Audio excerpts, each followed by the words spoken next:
mesdames et messieurs, dans une nouvelle émission intitulée Phytothérapie de A à Z. Le mot phytothérapie est divisé en deux parties.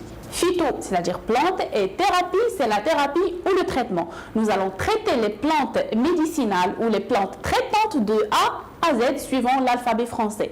Nous allons traiter son origine, son mode d'utilisation, son utilisation thérapeutique et ses principaux constituants.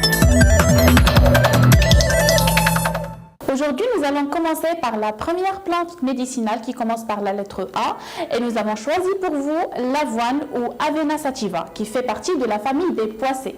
Cette plante obscure qui se trouve dans le nord de l'Europe, l'Éthiopie et la Chine, mais également dans les pays tempérés, à savoir la France et l'Allemagne.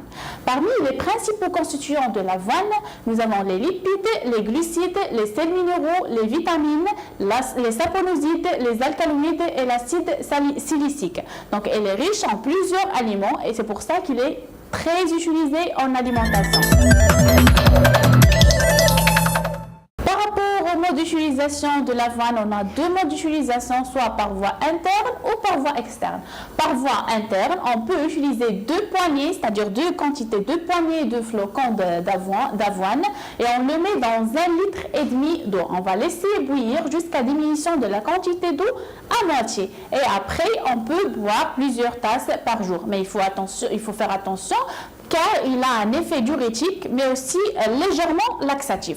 Par rapport à l'usage externe de l'avoine, on va faire griller l'avoine à sec et après on va le mettre dans un sachet et on va l'appliquer directement sur la partie de la douleur. Comme ça, il va calmer les douleurs, mais il faut être sûr que c'est très chaud ou le plus chaud possible.